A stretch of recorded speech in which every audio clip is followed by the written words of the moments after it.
Bonjour tout le monde, mon nom est Julien Brault, cofondateur de Arbekin. Aujourd'hui, à l'approche du temps des fêtes, j'imagine qu'il y en a parmi vous qui n'ont pas envie d'aller dans un centre d'achat se faire bousculer par monsieur, madame, tout le monde. Donc vous allez en ligne, puis vous allez probablement sur un petit site qui s'appelle Amazon, puis vous achetez des cadeaux de Noël. Quoique, il y a Best Buy qui continue à avoir des offres intéressantes. La beauté de ça, moi j'adore, je déteste magasiner. Donc pour moi, c'est tellement plus simple de juste aller en ligne. On clique et c'est livré. Le problème, souvent, du moins pour moi, c'est la livraison. Et c'est de ça dont je vais vous parler.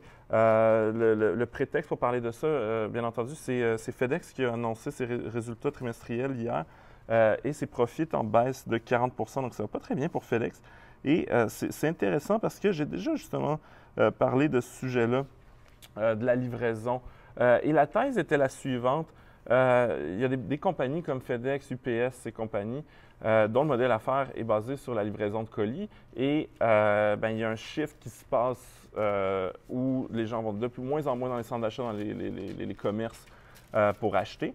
Et ils s'en vont en ligne acheter. Et pour profiter de cette manne-là, oui, on pourrait investir dans Amazon, mais on paie cher pour le stock d'Amazon. Donc, l'idée de dire, ce mouvement-là qui est macro, c'est-à-dire que les gens vont de plus en plus acheter en ligne, on peut en profiter en tant qu'investisseur en investissant dans les gens qui fournissent les conduits pour livrer les colis, donc les UPS et FedEx. L'histoire est un peu moins claire du côté de FedEx. Pour vous mettre en contexte, FedEx, l'action ne va pas très bien aujourd'hui. Pourquoi? Bon, baisse des profits de 40 annoncés hier. La deuxième chose, ils ont perdu le contrat d'Amazon qui était d'une valeur de 900 millions US par année il y a quelques mois. Donc ça fait très mal. Et juste comme si Amazon voulait vraiment tourner le couteau dans la plaie, ils ont annoncé une journée avant l'annonce de leurs résultats que les marchands qui vendent via Amazon Marketplace ne pourraient plus utiliser FedEx Ground Shipping pour les membres Prime.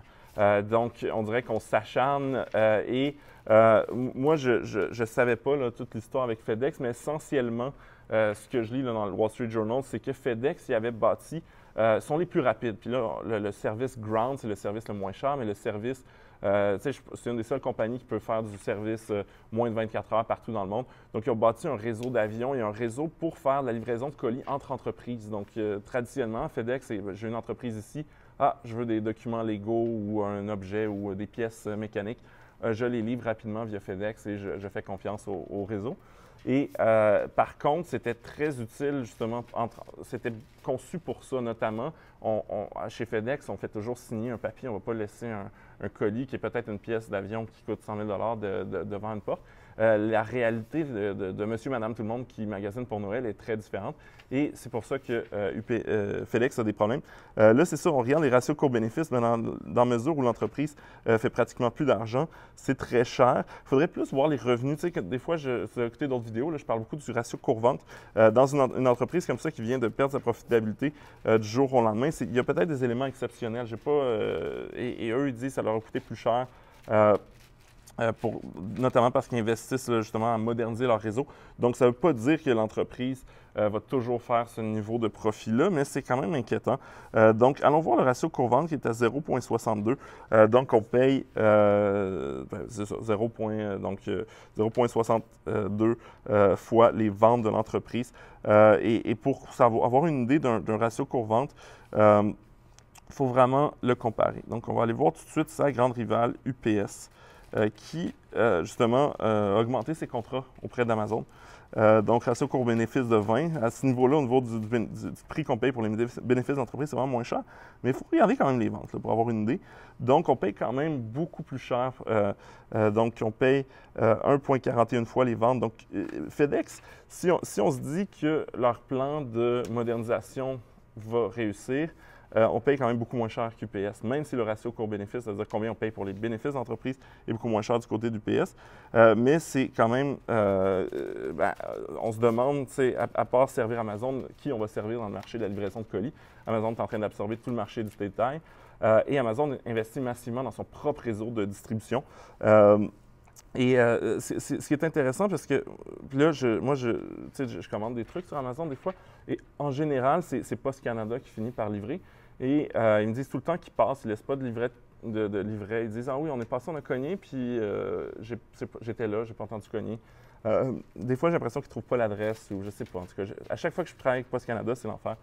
Après ça, le colis se retrouve justement dans un bureau de poste. Moi, je n'ai pas de voiture, donc là, il faut que je marche pendant 20 minutes là, ou je prends un Uber ou quelque chose comme ça.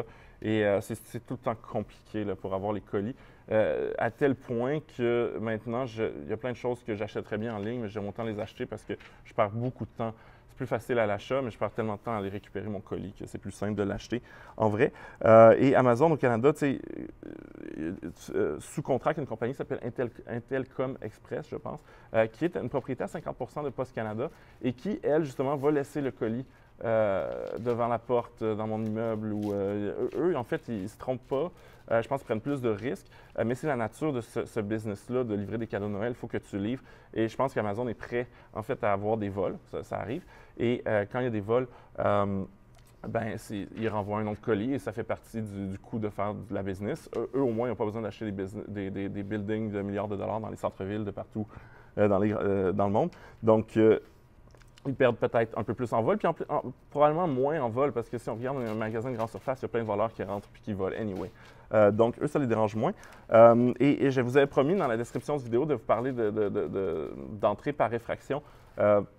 En fait, là, il y a un article dans The Gazette où il y a carrément un livreur de Intelcom Express qui a livré le colis à l'intérieur de la maison. La porte était débarrée.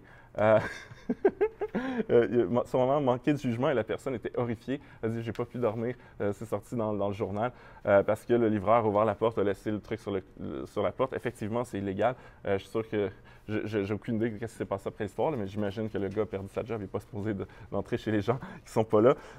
Mais effectivement, c'est le lot de livrer de plus en plus de colis. Sinon, on peut aller voir Amazon. Je n'ai pas listé parce que c'est pas une compagnie de livraison, même si oui, ils vont devenir sont déjà un joueur majeur dans la livraison, mais c'est pas pour eux, c'est juste une partie pour livrer le service plutôt que faire de l'argent avec la livraison. Donc, effectivement, on regarde, on a des ratios coût-bénéfice à 80, c'est une compagnie qui est assez chère. Et on s'expose justement avec Amazon, surtout au commerce en ligne. On s'expose la business de l'informatique en nuage, donc tout ce qui est hébergement. Les serveurs de Arbekin, par exemple, sont chez AWS, donc Amazon. Donc, on n'investit pas vraiment dans de la livraison. On investit plus en tech, là, même si l'entreprise tire la plupart de ses revenus dans le détail.